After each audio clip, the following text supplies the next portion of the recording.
Okay, let's get the show on the road. Hello, everyone. Hope you're well. Welcome to another edition Math 1203. Get this set up here.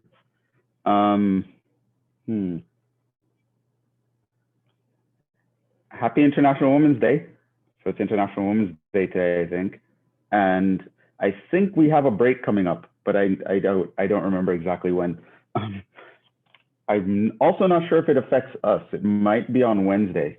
I have to check the calendar is in the syllabus, so you guys should check. But we have a break coming up soon at some point, I think. Yeah, that being said, let's actually just jump into things because starting late, internet trouble. Okay, all right. So I think that's fine. Here we go. Is this? That's not us. Okay.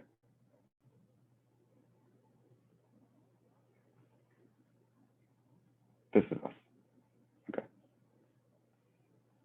So let's continue with examples. We did examples last time. Well, we spoke about the definition of the derivative a couple classes ago. That was the definition right there. The limit as h approaches 0 of f of x plus h minus f of x over h. We did a few examples of finding derivatives, came out with some nice formulas. We spoke about the interpretations of a derivative, which is, it gives you the slope of a function at a certain point, or more specifically, the slope of the tangent line to a function at a certain point. It can be interpreted as the instantaneous rate of change or how fast the output variable is changing with respect to the input variable. And it gives a formula for figuring out all that stuff. Now, because of what we know about slopes in terms of whether a slope is positive, negative, 0, or does not exist, we can talk about the derivative being positive, negative, 0, or not existing to determine things like whether a function is increasing or decreasing, whether it's going up as it moves from left to right or down as it moves from left to right. If it goes up as it moves from left to right, we call that increasing. The outputs are getting larger as the x inputs are getting larger. And if it's going down as we move from left to right, we call that decreasing. There's also the notion of higher derivatives. So this is talking about the notion of the fact when you take a derivative, every now and then, you can take another derivative of the result that you just got. And then you can probably take another derivative, and you take another derivative, take another derivative. And there are some functions that are very nice where you can just keep doing this forever. There are some functions where you can only do this for a finite number of times. There are some functions where you can't even do this once. In this class, though, we are dealing with the nice functions. We'll pretty much always be able to do it forever, unless, it's at a point where it does not exist, and we'll talk about that. But yeah, and we can find higher derivatives. We spoke about the notation of that. So we can keep adding primes. When it gets annoying to add more primes, we put a number in parentheses to the top right corner where you would normally put a power. For the Leibniz notation is d to the n of y over dx to the n, and that's the nth derivative. One of the higher derivatives that's particularly important to us is the second derivative because it has a lot of applications that we will care about.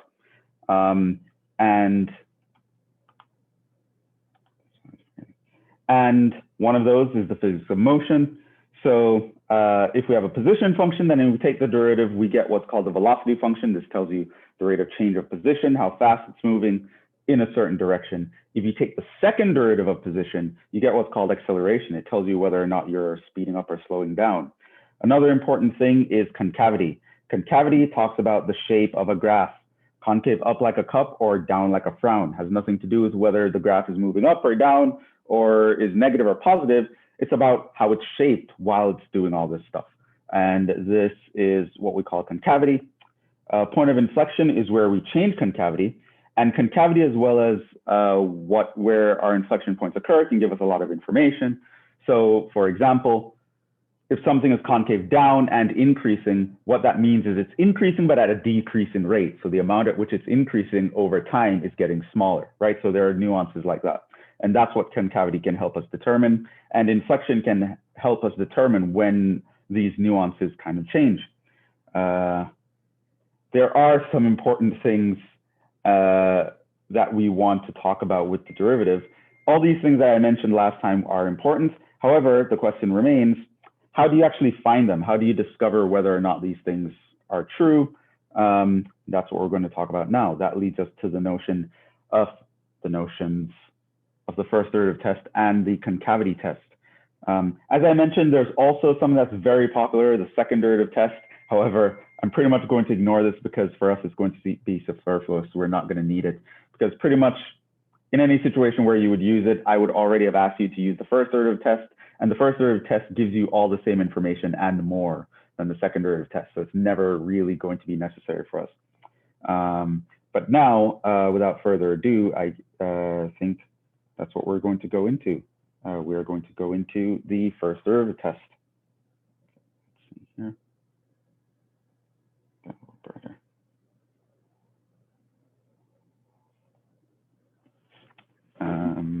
Yeah. So,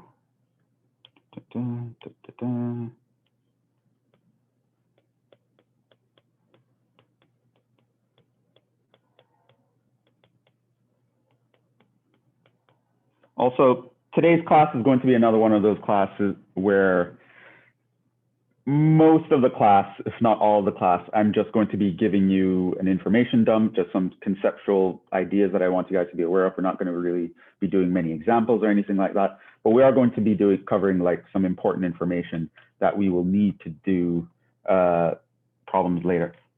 One of those things is the first derivative test. I want you to know when or why you would use this to find where a function f is increasing, decreasing, and as a bonus, has maximums or minimums. Okay, so whenever that is the goal, that's the information you want to find out, you can use the first derivative test to find this information out. So here is how you actually do that.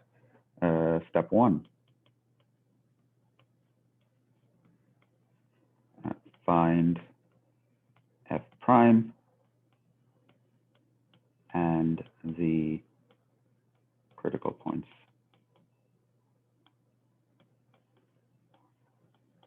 of f. Now, critical points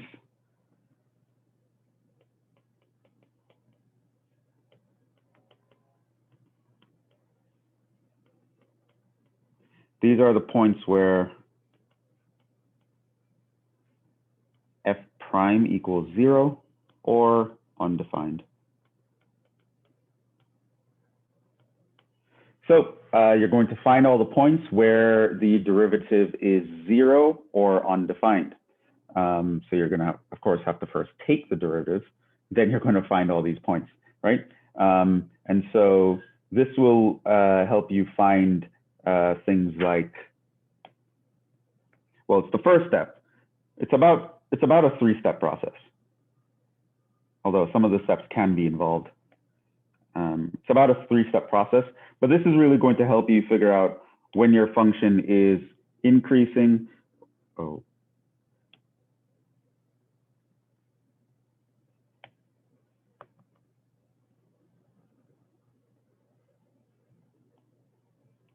This is going to help you figure out. I don't know what it does.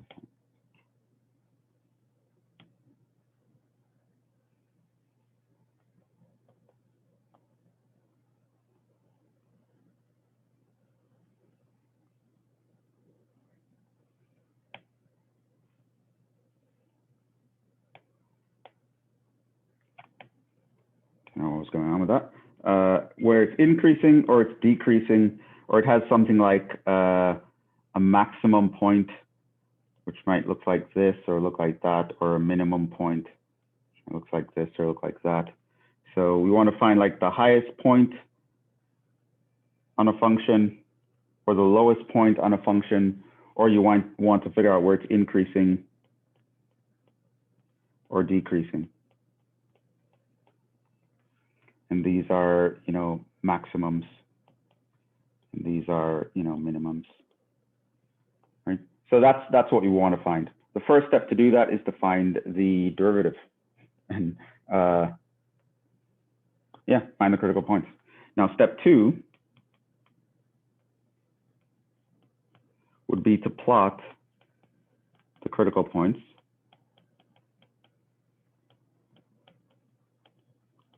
on a number line.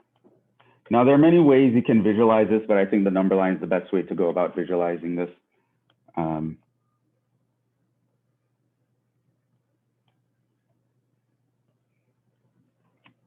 And what you're going to do,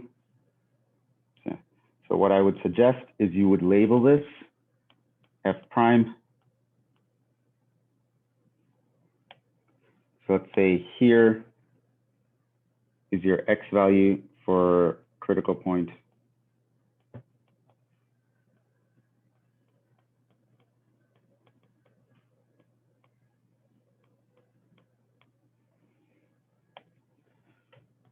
And what you would do after that is you're going to pick some random value to the left.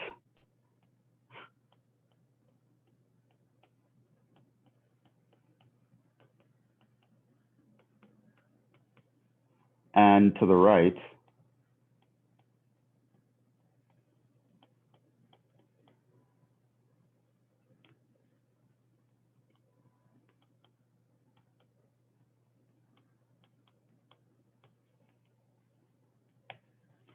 All right, so you're going to plot the critical points on the number line. You're going to pick random values. It doesn't matter what they are, essentially. Of course, you're going to pick nice numbers. There's no reason to pick numbers that you can't work with.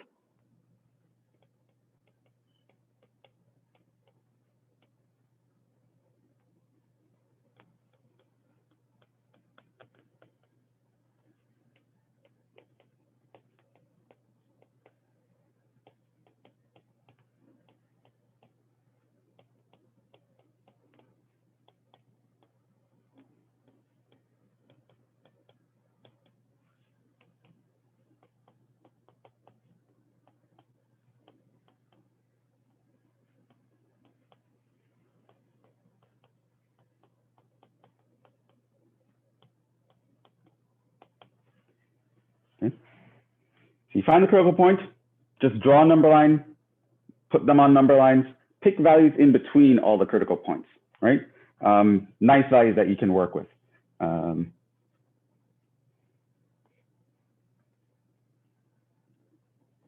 Step 3.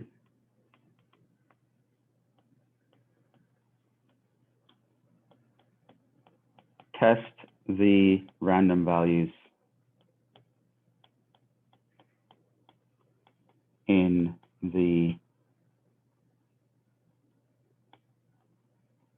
f prime and conclude as follows. Okay. So now I'm going to show you all the situations that we care about that can happen. So one thing that can happen is that you have the critical point here. You pick the random point over here, x0, and you picked x1, and you plug that into the derivative, right? That's what I mean by test it. You're going to evaluate the derivative there. And let's suppose you get a positive number. And you go over here and you plug this random value into the derivative. Let's suppose you get a negative number. Okay, so your derivative is 0 or undefined at the red x, but to the left it's positive and to the right it's negative. Now remember what the first derivative being positive means. It means it's increasing. So it means that your graph is behaving like this. It's going up as you move from left to right. Now on the right side, it's going down as you move from left to right. So now you see you're kind of going up as you approach this red x from the left, and then you go down as you leave that red x from the left, which means if that red x is in a position on the graph of the function, meaning it's not undefined, it's not a hole or anything like that, you would have hit a maximum point at the red x. If f is continuous at x, then f has a max there. Of course, this is a very important part. And you can determine that something has a maximum there. Otherwise, you can determine that it's increasing on this interval and that it's decreasing on this interval, right? So if this were the only critical point, I would be able to conclude we are increasing from negative infinity to x union, well, there's nothing else, from negative infinity to x, and we're decreasing from x to positive infinity, right, in parentheses, the interval notation, right? So that's one situation that you can come up with, and you would be able to conclude that, hey, we actually hit a maximum here because our function is continuous at the point. If your function is not continuous at the point, then you don't have anything. It's a hole or a gap or a jump or something. It doesn't actually matter. The other situation, of course, is going to be very similar. You have your x right here. You have a random value over here. You have another random value over here. And you test this in the first derivative, and that's negative. And then you plug this one in the first derivative, and that's positive, which means that over here we're decreasing and over there we're increasing. Now, what would that mean? Well, it means that here we're decreasing. Here we're increasing. So we're decreasing towards this x, and then after leaving that x, we start increasing, which means that x is going to be in the position potentially of the lowest value. It is at the lowest value on the function if the function is actually continuous there, if it's actually a point on the function. So if f is continuous at x, then we have a minimum there.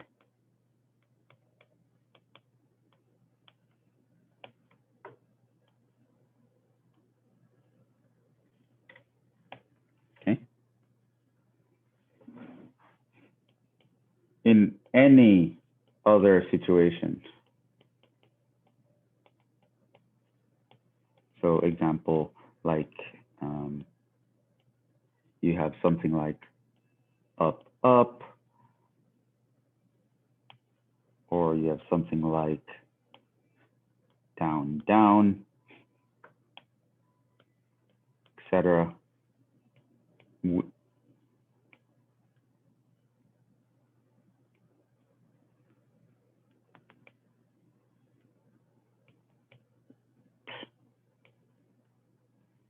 We do not have a max at x.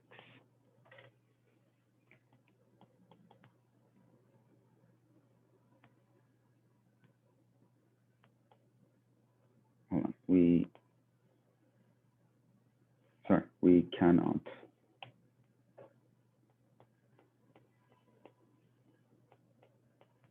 conclude max or min from this test, but we can still determine increasing or decreasing.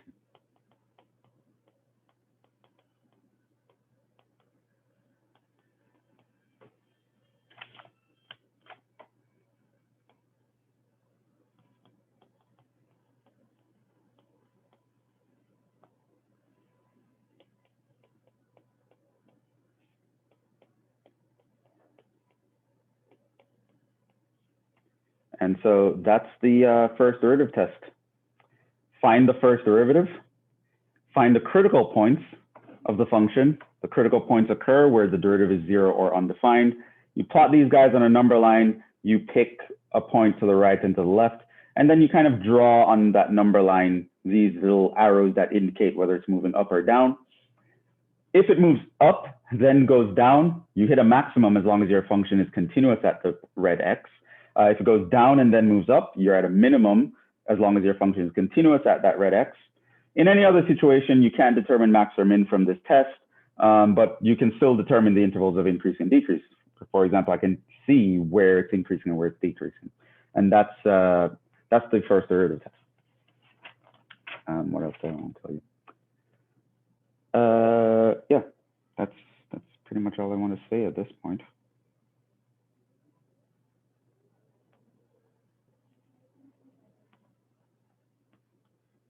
Let's move on to the other one, the concavity test.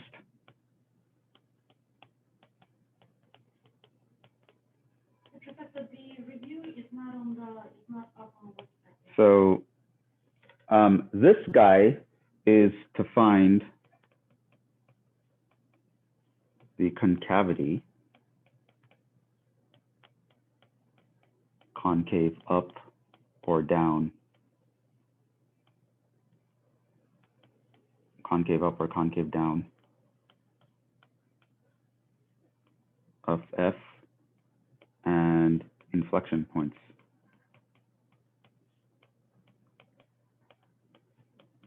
If they exist.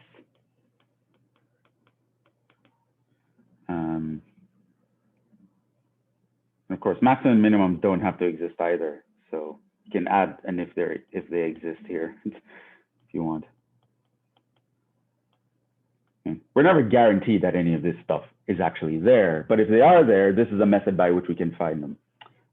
So this means we can talk about when our graph is shaped like a smiley face or a frowny face, or some sort of inflection happens.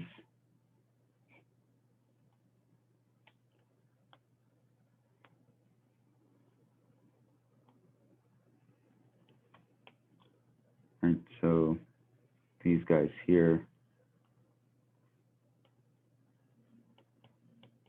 inflections here,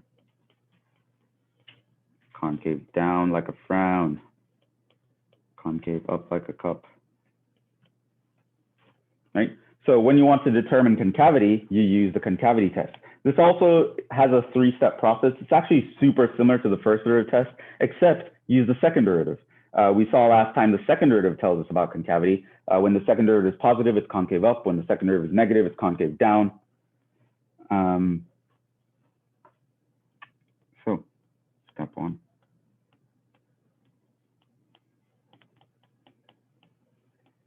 Find F double prime and the critical points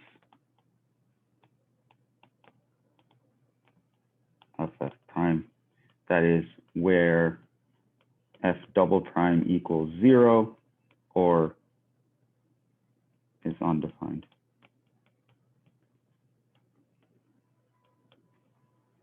Okay.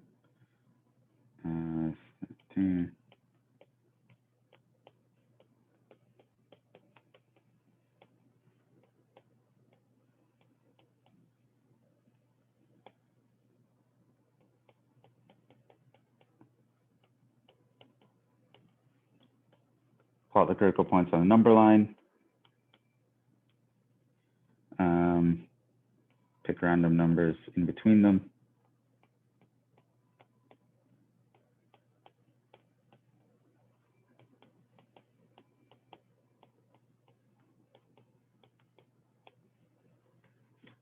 Okay, so again, very super similar to this one, except you would test in the second derivative instead of the first derivative. And as such, because a lot of times you'll be doing both of these tests, I would recommend, in order to not mix yourself up, you actually label it. So you'd actually just write a number line and write like F double prime beside it. So you remind yourself what function you're plugging things into. So you would have your X right here. This is where F double prime of X equals 0 or undefined. Pick a random point over here. Pick a random point over here.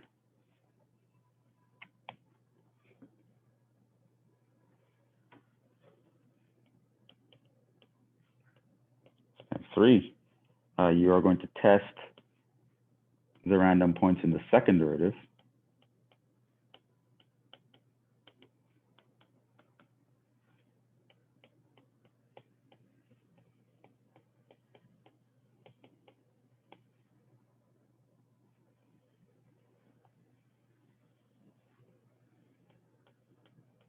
and conclude based on the following.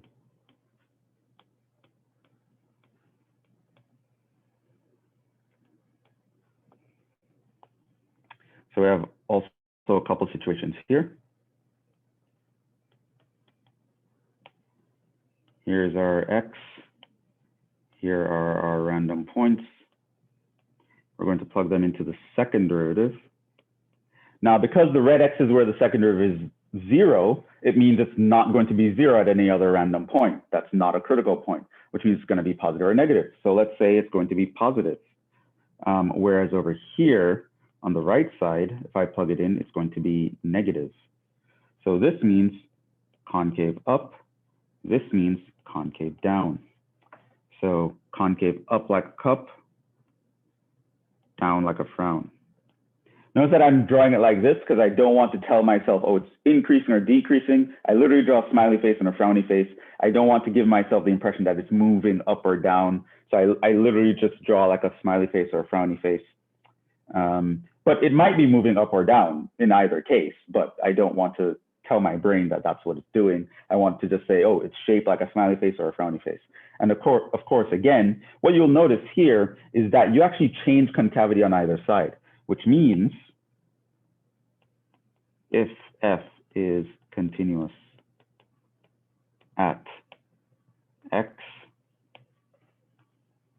then we have an inflection point there.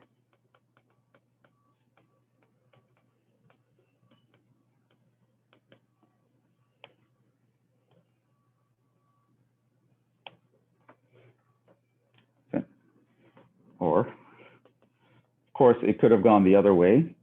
So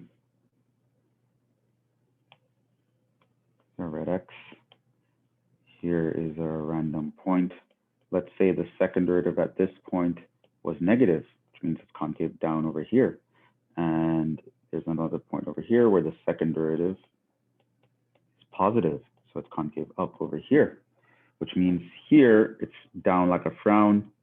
There, it's up like a cup. And of course, if f is continuous at this x value, that is our critical point, then we have a point of inflection there.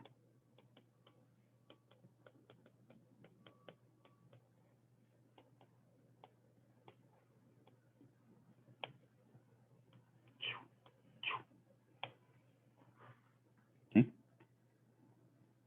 So that is the concavity test. I guess I'll put that otherwise statement.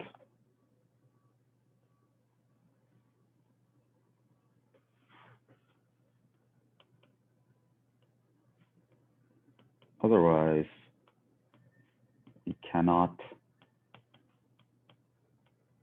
conclude where an inflection point is by this test.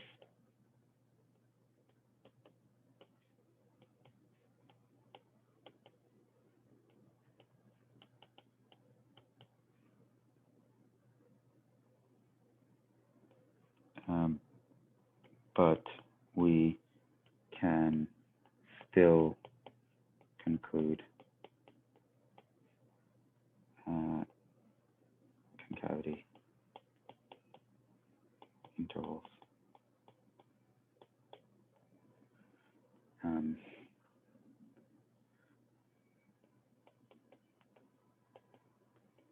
Situations where we do not switch concavity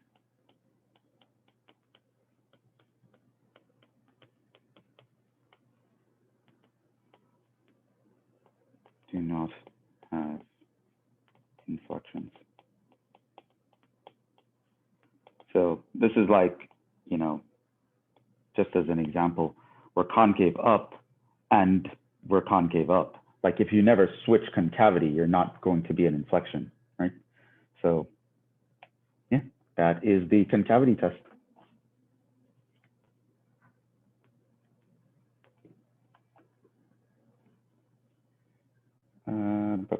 and this just comes from what we learned about derivatives last class about, the first derivative being positive means increasing, first derivative being negative means decreasing, second derivative is positive means concave up, the second derivative negative means concave down, so on. Okay. What else do I want to move on to? There is a danger of mixing things up. And so I normally like to end with some sort of summary. So let's do that. Summary.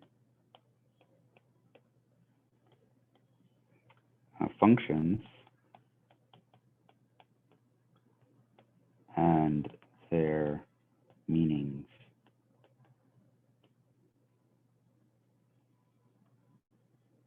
So let's actually talk about that function, what it tells us,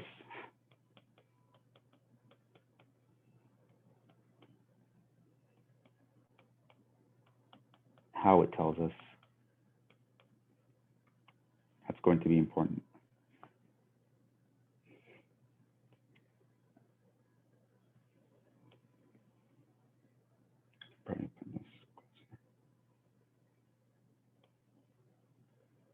Okay.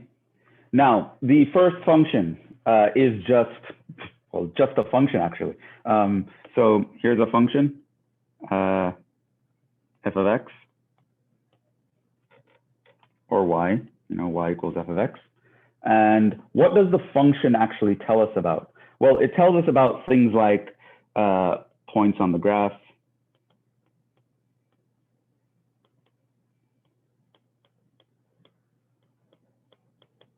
tells us about location, current state, things of that sort. You want to know where you are right now, what state you're in, what your location is. You want to know about points on the graph.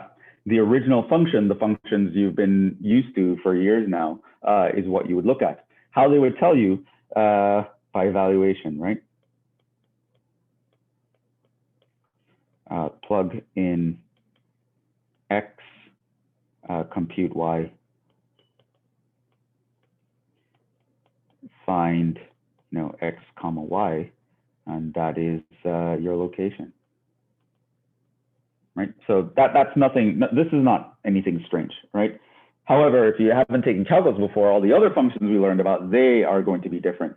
So you can have f prime, right? The derivative, or you can call it dy dx.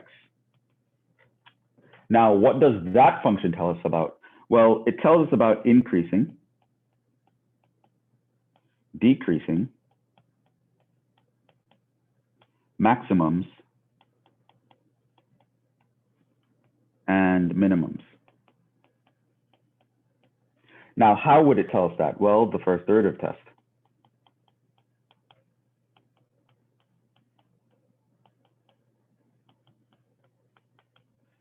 So if you're looking for a position, a location, a current state, look at the original function. You would not look at the derivative. The derivative does not tell you about current states. The derivative tells you about how fast your state is changing. Is it increasing? Is it decreasing? Did you hit a maximum? Did you hit a minimum? Those are the questions that the derivative will answer, right? And how would the derivative tell you the answer to this? Well, the first derivative test is going to be the framework in which you can make that determination.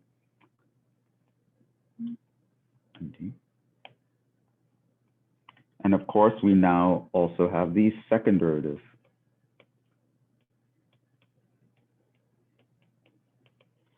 What does this tell us about? Well, it tells us about concavity. Concave up versus concave down. And inflection points. And I sort of explained why it might be important to find these things last class, but this is what you're finding. If this is what you're interested in, you look at the second derivative. How would the second derivative give you this information? The concavity test.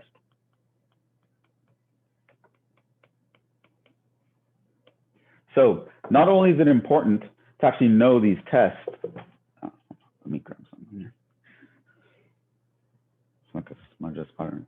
Not only should we know the importance of all these functions, but we should know what they tell us and how we can get that information. How can we extract the information that we're after? And at the end of the day, you should know that the original function only tells you about position and location, while the derivative tells you about increasing, decreasing maximums and minimums. The second derivative tells you about concavity and inflection, which means, for example, right, and we'll do examples of this. If I were to ask you the question, what is the maximum point on this function, the maximum value? You know what you're looking for is a position. So ultimately, you're going to need to know what the original function is doing, the f of x. However, the fact that I told you I want you to find the position of the maximum means you first need to go through the first derivative. You need to do the first derivative test. You need to find where the maximum is. Now, once you find the x value that gives you the maximum and you want to know where it is, you would go to the original function and you would plug in that x value to find the location of that maximum, right? So me just saying, oh, find the maximum tells you, oh, I'll need to use the first derivative to find the x value that gives me the maximum with the first derivative test. Then I go to the original function to find the location, right? So based on what you're looking for at any given time, you should know which function to look at, right? So if I told you, oh, I want the location of a maximum, you should not be looking at the second derivative. It's completely irrelevant. Don't look at the second derivative, right? Technically, you can do that by doing the second derivative test, but like I said, this is being ignored. And if I want to ask you, oh, where is my function increasing? You would not look at the original function. You would not look at the second derivative. You would look at the first derivative, because that's what the first derivative tells you about. So it's very important. We're learning a lot of different functions now, a lot of different derivatives. You need to know what do they tell you. Okay, so I like to just give a little summary, because sometimes we get bogged down in all these little details here. All the details are important and they matter, but you should definitely know when certain details will matter from when they don't. Now,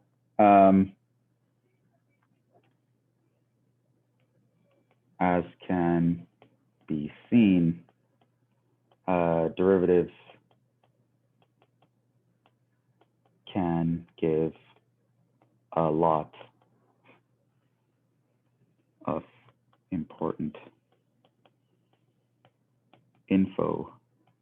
But wait, there's more. Derivatives, as you recall, are limits, which means it is possible that they do not exist. Now, I mentioned that a critical point is a point where the derivative is 0 or undefined. So now let's talk about that undefined part for a second. So it's possible that a derivative does not exist. It's a limit. So we know that limits do not exist sometimes. So it stands to reason that a derivative might not exist. So now I want to talk about when would that happen? How do I know that a derivative would not exist? So let's talk about that. The existence of the derivative.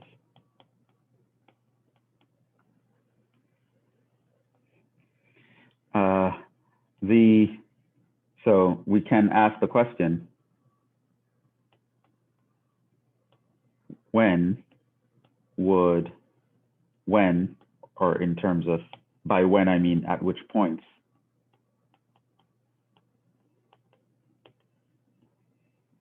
would f prime of x exist? Now the answer in the affirmative, I can tell you when it's going to happen. However, telling you the answer in the affirmative isn't going to be very helpful. Of course, the when is that when the limit actually exists, when you do the calculations according to how I showed you. But when intuitively does this happen? The answer in the affirmative is at any point where f is approximately linear, right? Now, remember when we were doing the derivative, the idea that we got, the idea is that even when a function is not a straight line, it's not linear, it can somewhat start to behave like a straight line if we zoom in enough on a large enough scale, right? So it might look like a curve, but if you really start to zoom in, it starts to apparently flatten out, and it starts to look more and more like some line that we call the tangent line at some point, right? And the derivative was to find the slope of the tangent line, which means f looks more and more like a straight line if we zoom in.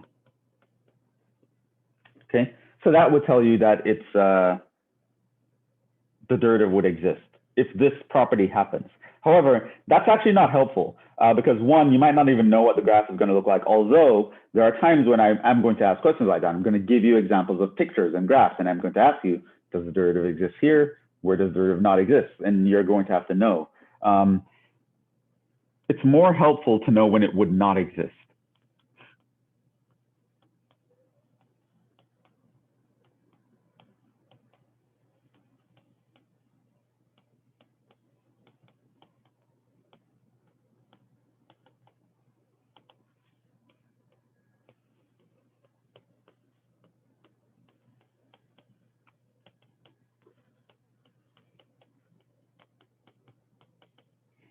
Okay, so we know that in this case, the limit will exist in this case.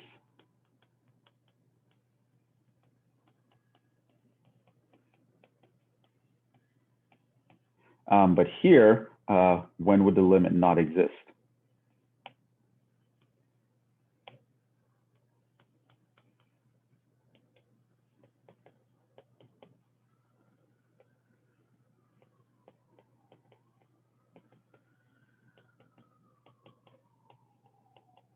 And it turns out there are only a few cases where this will actually happen. So we can actually know a few cases.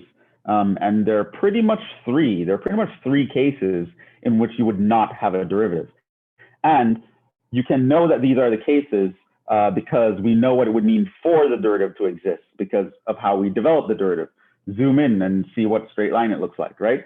So the idea is whenever you're not able to do that, means the derivative doesn't exist. And it turns out there are only a few cases in which you would not be able to do that. One, f prime does not exist where f is discontinuous. One of the reasons why we needed to know about continuity is because calculus kind of breaks down at points of discontinuity. The derivative in particular, the integral is a little bit more forgiving of discontinuity, but not all forgiving.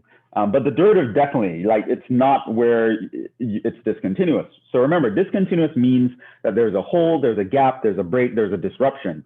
So let me ask you the question. If there's a hole, how much do you have to zoom in before that hole starts to look like a straight line? Well, it's never going to look like a straight line, no matter how much you zoom in. It's a hole. There's nothing there, right? No, it's not, a straight line is not going to appear just because you looked closer. There's a hole there. It's discontinuous, right? So your function is not going to work. Your derivative is not going to work. So, well, your function also, actually. So, you know, if you have like a hole, or you have, you know, like, call that A, call this A, or you have something like this, or anything of that sort, f prime of A does not exist in the above, right? The moment you are not continuous at A, your derivative does not exist at A. And that should be clear because what it means is no matter how much I zoom in, it's never going to look like some line, like a tangent line that I can find. There's nothing there to look like a line, right? So that's one situation, right? That's one of the obvious situations. Here's a situation that might not be as obvious, but I'm going to hopefully kind of tell you why it's the case. Here's a second situation in which a derivative will not exist. At sharp corners or cusps. What is a sharp corner or a cusp? It's like when your function does like this, or this, or this, or that, right? So like here, or here, or here, or here, in that location specifically. So you can have boom, boom, boom, boom, A,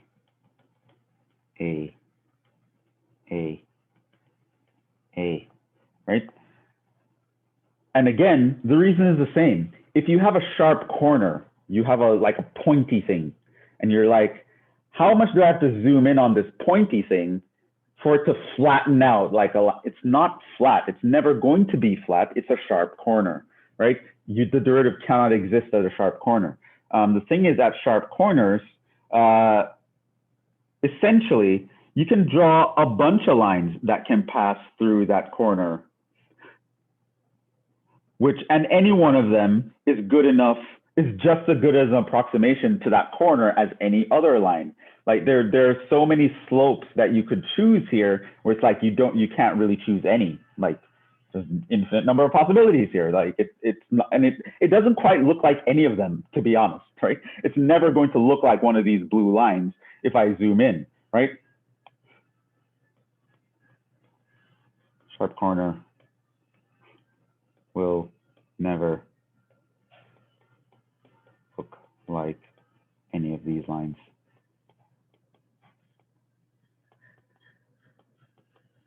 So sometimes math people, depending on, how they're looking at it, they might look at it as, well, any line could work or no line could work. But in either case, that's not good, because remember about limits, you cannot have that vagueness to it. You can't say like, well, could it be any of this infinite number of possibilities? That's not a limit. The limit can only have one possibility, right? So in either case, whether you think of it as, well, any line is good enough or no line is good enough, the derivative does not exist.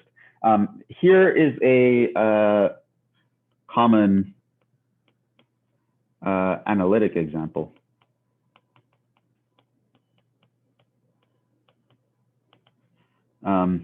F of x equals absolute value x at x equals 0.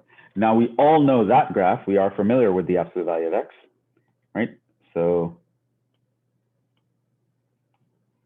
that is this guy. You'll notice that that has a sharp corner here.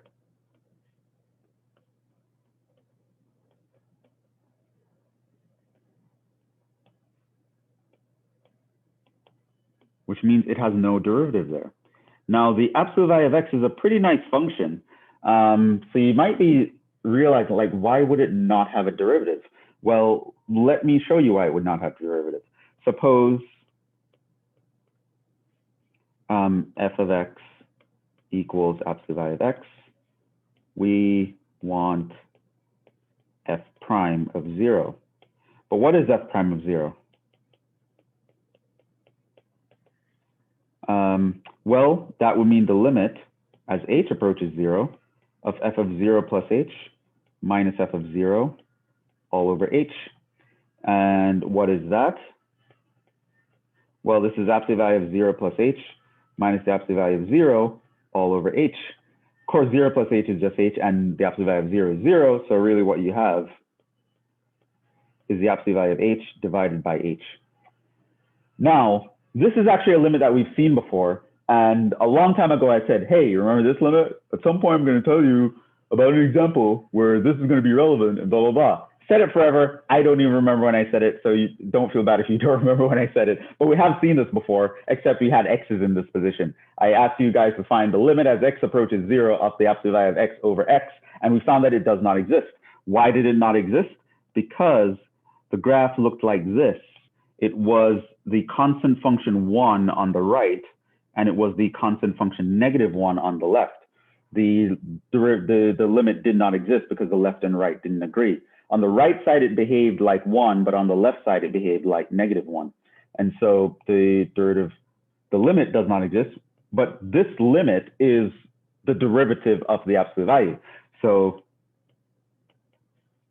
the derivative of the absolute value does not exist at that point. It exists before and after that point, right? For all negative x's, the derivative does exist, and it's 0, and it's 1, because this is the graph of the limit. Graph of f prime.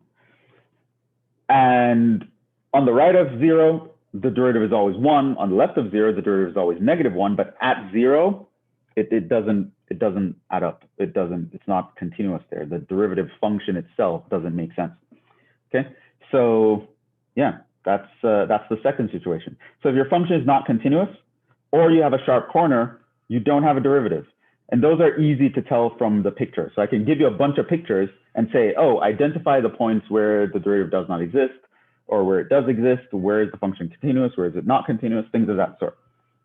Right? I gave you some functions like this on past quizzes where I asked about continuity and limits, but I can give you very similar questions where I ask also about the derivative. Right? So here's an example of a function: identify all the x values where the derivative does not exist. Where are the points where the function is continuous but the derivative does not exist? Or if you identify all the points where the derivative does not exist, state the reason why, and then you would state, oh, it has a sharp corner, or oh, it's not defined, or oh, it's not continuous, and so on. Okay.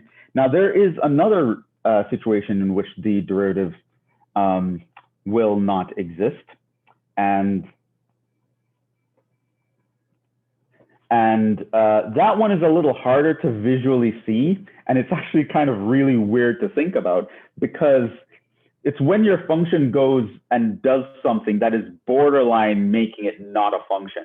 It's still a function, but it was so close to not being a function. And this is 3. When f has a vertical tangent line. Now we saw last time when we have vertical lines, they have no slope. Slope is a synonym for derivative, so they consequently have no derivative. Now sometimes a function can do something weird, like it's there, it's going. It hits this point, and it goes vertical for a split second, and then it shoots and does that. And it kind of has the behavior where if you were to zoom in, it would still actually look like a line. The thing is, though, the best fit line, the best line it would look like would be a vertical one. So you can have your xy plane here, and you have your function doing that. And yeah, this is at A. You can say that f prime of A does not exist because of vertical tangent line.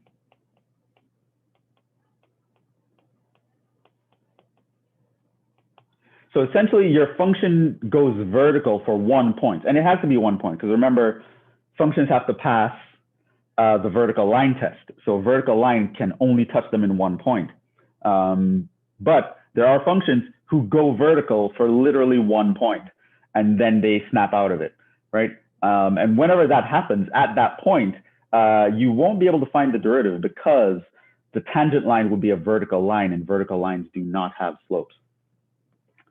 So yeah, that's the last situation. So when does a derivative exist? Well, computationally, it's whenever that limit that you're trying to compute does not exist. More intuitively or graphically, it does not exist if it doesn't look like a straight line when you zoom in. How do you know that it doesn't look like a straight line when you zoom in? There are 3 situations in which that will happen. Either it's not continuous, or it has a sharp corner, or it goes, well, this kind of actually doesn't fit that exactly, but it starts to look like a straight line, but the straight line is vertical, which means still has no slope, no derivative here. Okay, so that is that. Okay.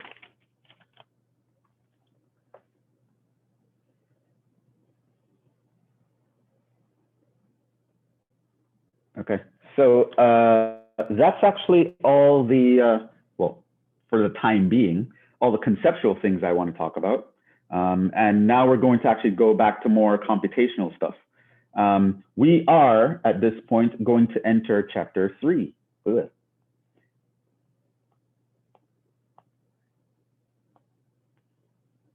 And I forget what the actual title is, but it's something like derivative formulas and properties or something like that. I don't remember. I know what the first section is derivative formulas and properties. Chapter 3, derivative formulas. Oh, let's call it derivative rules. Derivative rules, yeah. Okay, so 3.1 is talking about derivative formulas.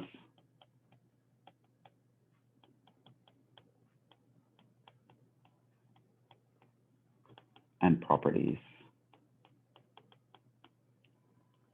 Okay, so I'm still going to be giving you rules, talking about concepts here or there, but the main thing here is for you to learn how to calculate derivatives quicker, right? We're going to use formulas, shortcuts, properties.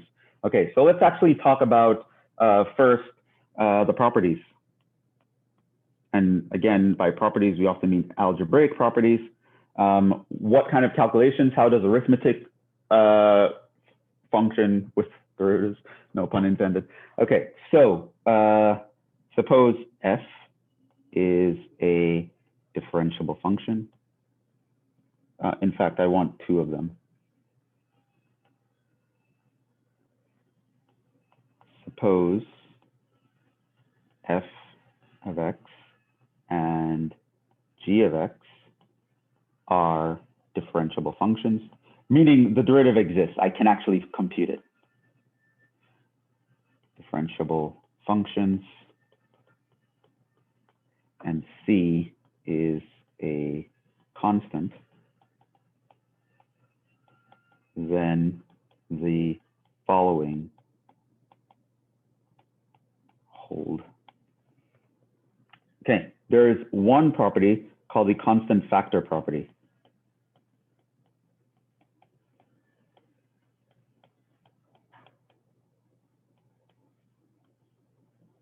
Okay, what this says is that we can factor constants in and out of derivatives. And that actually makes a lot of sense because we can factor constants in and out of limits. So this is the property that says, if I'm taking the derivative of a constant times a function, that is the same as the constant times the derivative of the function. Right? I can factor the constant outside the derivative limit. So, example, we saw that the derivative of the square root of x is 1 over 2 radical x. So I can ask you a question. What is the derivative of 6 radical x, right? And it turns out that is going to be the same as 6 times the derivative of radical x, which is going to be 6 times 1 over 2 rad x, which of course is going to be 3 over radical x. So I can actually find that derivative pretty easily because just kind of leave the constant alone, right? Leave the constant, differentiate the function. Now, so that you know, this is one of those rules where I expect you to just kind of know that it's going to work. Like you don't have to show all this part. So you don't need to show this.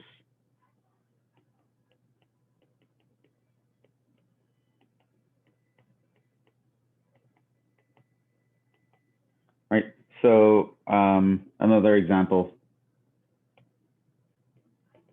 So I see, what is the derivative of 7x squared? Then that's just 7 times the derivative of x squared. We know that the derivative of x squared, we saw that was 2x. So this gives us 14x. And again, this part you don't have to write. I expect you to just realize that, oh, you can just take the 2, multiply the 7, and you get that answer.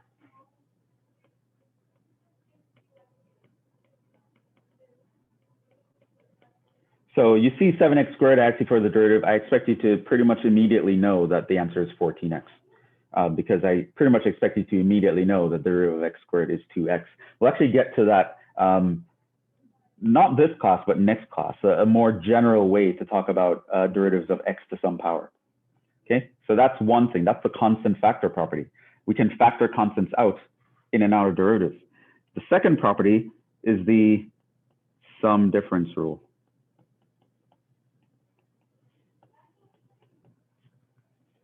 Basically, this property says derivatives can distribute across sums and differences. The derivative of f of x plus or minus g of x is the derivative of f plus or minus the derivative of g. Derivatives can distribute across sums. So, example, we saw, well, the derivative of x squared is 2x, and the derivative of the square root of x is 1 over 2 rad x. So if I asked you, what is the derivative of x squared minus radical x? You can tell me, well, that's going to be the derivative of x squared minus the derivative of radical x. That's going to be 2x minus 1 over 2 radical x. And you don't have to write this part. I expect you to just know in your head that, oh, I can just take the derivative of each piece separately.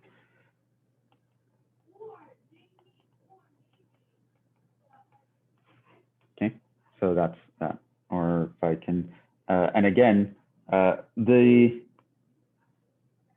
two properties above can be mixed.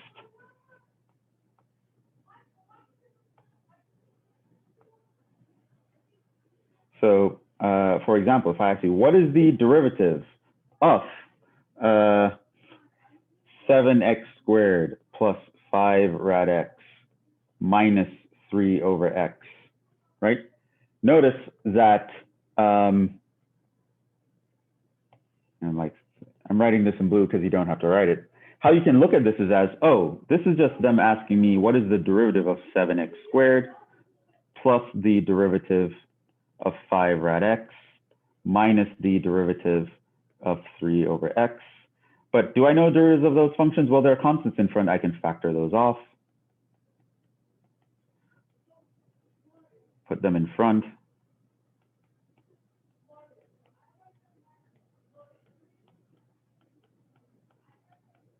And each of these I have a formula for. So this is going to be 7 times 2x plus 5 times 1 over 2 rad x minus 3 times, we saw this was negative 1 over x squared.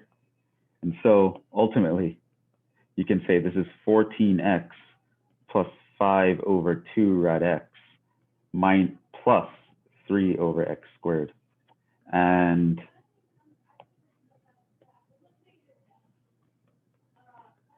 it's okay to jump here. Right. So you should be able to see, oh, I just take the derivative of each part, leave the constants alone at the moment, differentiate the function, then multiply them together. So you can say, oh, it's going to be a 2 times a 7, it's going to be a 14, it's going to be a 5 times a half, which is 5 over 2, it's going to be the 3, I'm just going to leave it there, differentiate the functions beside them, and regroup. So that is 2 important properties. Note,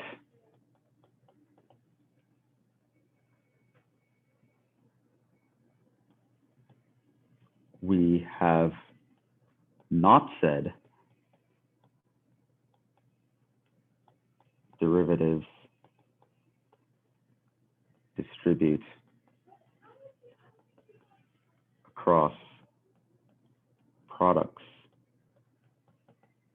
divisions, because they don't. And we'll see why next time. Right? So sometimes, as I mentioned, you know, in our first class when I told you guys the mistakes that you should never make and blah, blah, blah, because like, you know, sometimes knowing what not to do is just as important as knowing what to do. And another thing in math that students just often overlook is the idea that if a rule wasn't given, they might try to force the rule to happen even though it wasn't given. And that is never the right thing. If the derivative could have distributed across products, I would have told you it could distribute across products. The fact that the rule is not here means that it is not true. Do not assume it's true unless it was given to you as a rule. That's a very, very important thing. So in the same way, you know, you might learn that, oh, the distributive law, I can take a number in front of a parentheses and I can distribute it and multiply it out. That rule was given to you. The rule that if the number is in the power to the top right corner, that it also distributes was never given. But a lot of students do it anyway. Why they do it, I don't know. It's not a rule. It's not given to you. Do not assume it's going to work. If it could have worked, if something nice like that could work, we would tell you it could work. The fact that I didn't tell you this could work means it actually doesn't work, actually, right? So make sure the rules, as I mentioned before, these are your templates. They tell you what's allowed, what you can do, how you can manipulate things, how you can maneuver things. And if I don't tell you something, it's because chances are it's actually not true and it doesn't work. So that's very important. So these are two very important properties. And notice that I didn't tell you equivalent properties to multiplication and all that other stuff because it's actually just not true. Here's another useful fact.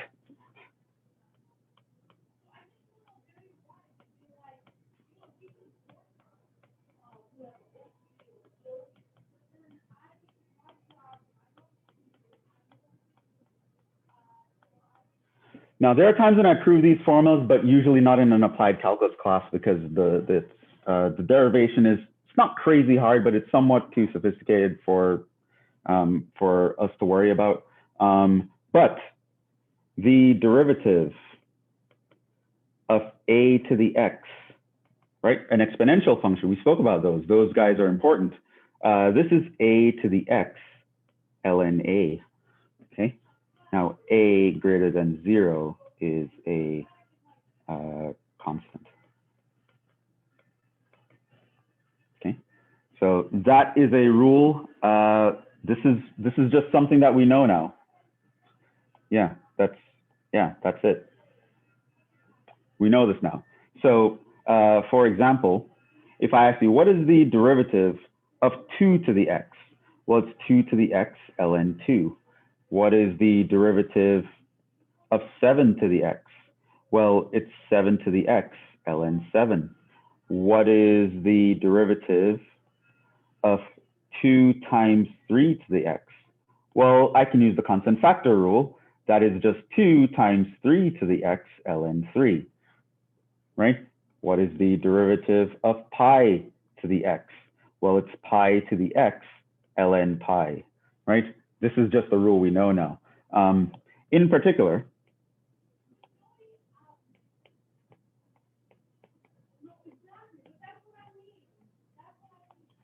the derivative of e to the x is e to the x. This is one of the reasons why, in fact, e to the x is such a nice function for calculus and it's such an important function. It is the only non-constant function that is its own derivative. The only other function that shares this property is the function 0. The derivative of 0 is 0, right? There is no other function other than e to the x or a constant times e to the x that is its own derivative. So that's special. It's the only non-constant function that has this property, and that actually makes it special. So derivative of e to the x. Why? Because if you replace a with e, ln of e is 1. We learned that, so the ln part just disappears, and you have that. So that's just the rule that we know. Let's spend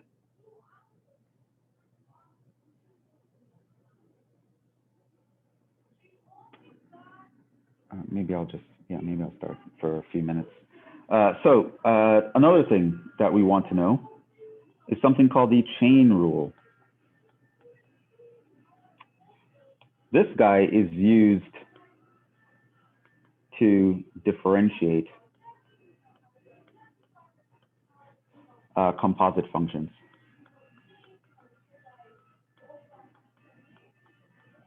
Remember what a composite function is. Functions inside of functions, right? You have a function plugged into another function. You want to differentiate that thing. You use the chain rule. So what does that say? The chain rule says the following. The derivative of f of g of x. So I take a function g of x and I plug it inside of a function f. The derivative is going to be the derivative of the outside function, leaving the inside function alone, and then multiplying by the derivative of the inside function, right? So this is differentiate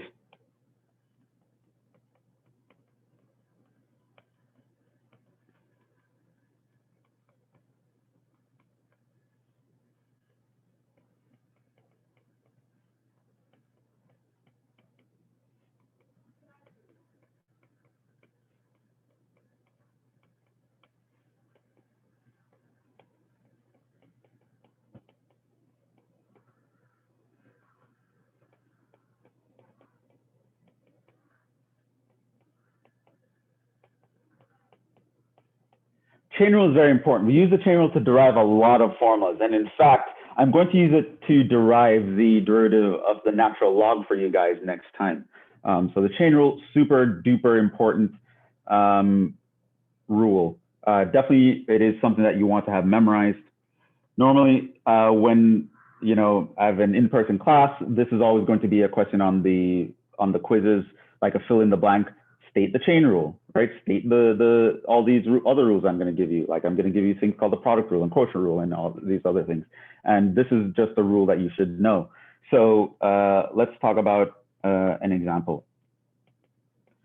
Suppose f of x is the square root of x and g of x is 1 minus x squared.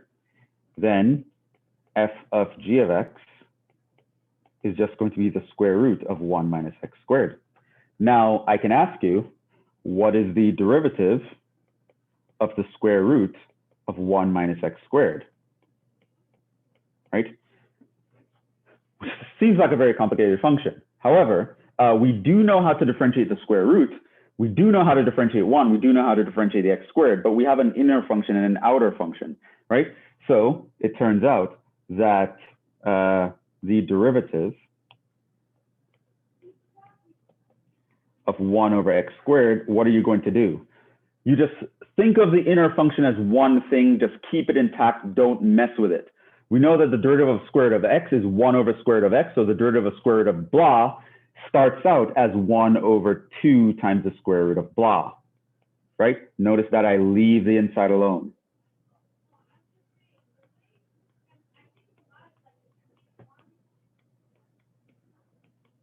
Then I would multiply by the derivative of the inside, multiply by the derivative of the blah. So derivative of 1 is 0 because we know the derivative of any constant is 0. And the derivative of x squared is 2x. And we know that we can factor off the negative 1, so it stays as negative 2x, right? So now this is the derivative of the inside.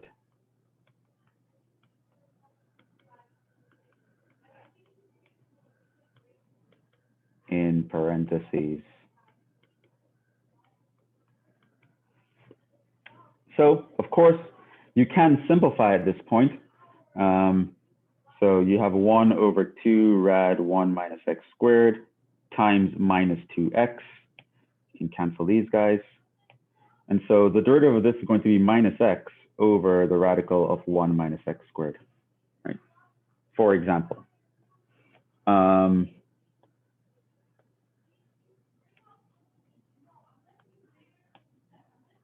Try these for next time.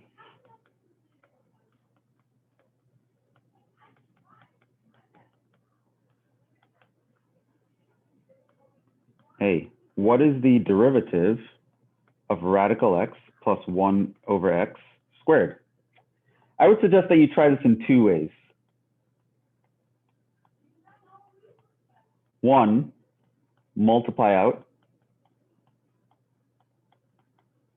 and apply previous rules.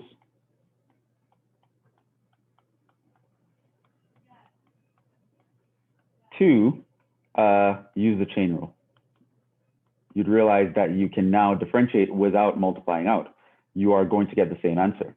That is going to convince you of the answer to the second part, which you definitely would not want to multiply out. What if instead of the 2, I had to the power 100? You do not want to spend your time multiplying out, getting 101 terms to find the derivative. The chain rule is going to be the rescue. Chain rule is really the only game in town here, unless you are a computer and you really love multiplying things out.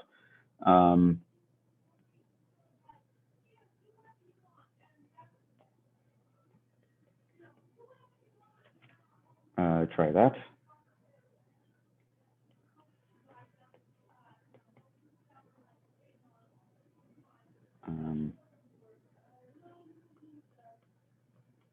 Try that. We'll do a lot more examples, but we'll stop there for now. So we learned about how to identify some important features that the derivative can tell us about. We did the first derivative test, the concavity test.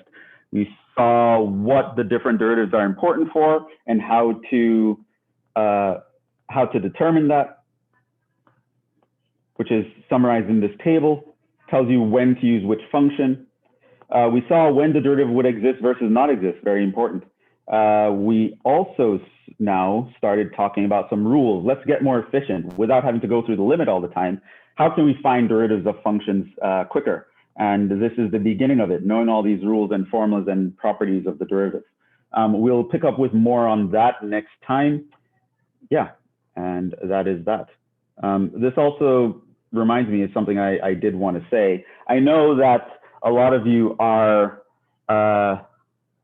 not doing so hot right now, grade-wise. I just want you guys to realize that don't panic. That's pretty normal. Things always start out kind of rough in a calculus class, and especially since the quizzes, you don't have partial credit.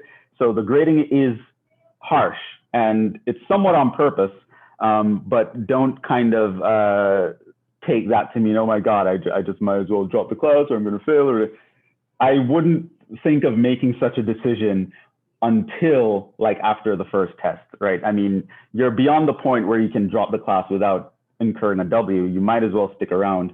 When the first test comes around, you'll be able to do partial credit. You'd be much more comfortable at that point. You'd hopefully have gotten into the groove of calculus at that point, and things will be better. They always get better. The class average always rises after the first test. And when the dust settles, that's kind of where you're going to be. So what your grade is after the first test, I would take that as being more serious. Again, it's not what you want or not what you expected. I still wouldn't panic or just kind of, let's jump ship. But at that point, we can have a serious discussion about where you are, where you want to be, what you need to do to get from where you are now to there. But in the moment, don't preemptively start panicking. Like, oh my God, I have a D in the car. It's really not going to be that big a deal. Eventually, you know, when the first test hits, I'm going to drop one of the quizzes, and you're also going to have the benefit of the test counting for a larger percentage of your grade and partial credit counting for it as well. So if you do really good on the first test, you will pull yourself from the fire, and I'm hoping that all of you can do that. Now, in order to do that, we need positive emotions, positive vibes. Don't get failure into your mind. Just take it in stride, see where things went wrong on the quizzes, and improve, fix it. Go to tutoring, ask, why did I get this wrong? How can I make it better? Blah, blah, blah. Also, because I had to give people the quiz at different times, there are some slight changes I had to make to the quizzes. And every now and then when I'm kind of swapping answers or swapping out numbers, I may have actually made a typo in doing that. So I also want you to really go through your quizzes in detail and just make sure that whatever I actually graded you incorrect for, you are actually incorrect, right? So definitely try to keep me honest here. I don't want to take away points from you guys when it's not deserved. But sometimes when I'm in a rush trying to create several versions of a quiz because, oh, people's schedule didn't line up and I have to change it, human error can happen. So definitely look through your quizzes, definitely look at the answers that I've given you, which you can see. And if you think an answer is not correct, or you got the answer, but somehow it was still marked incorrect, you should definitely let me know. You have a regrade request on Gradescope. Any question that you have a problem with, just click the regrade request button and just type out a sentence to me and tell me why you think you should get credit for this problem that you weren't given credit for. And we will fix it. We will make it right. That being said, happy International Women's Day. I'm pretty sure that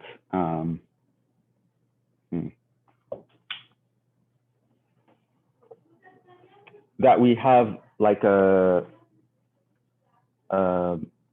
break coming up soon. Let me actually just double check on that. Let me see, should you even be showing up to the next class?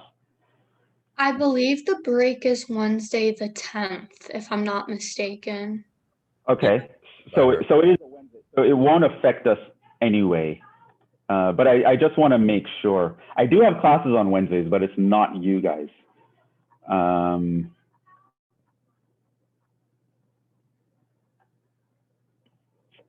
Yeah, Wednesday, March 10th, there are no classes, because we're on our mid-semester break. So if you do have classes on Wednesday, don't show up for those classes. But that doesn't affect us. We have Monday and Thursday. So I'll see you guys on Thursday. So hopefully that was good. Next class is going to be a lot of fun because we're going to get back to the computational thing and start killing derivatives. So that will be fun. And I will see you guys in the next one. Ciao.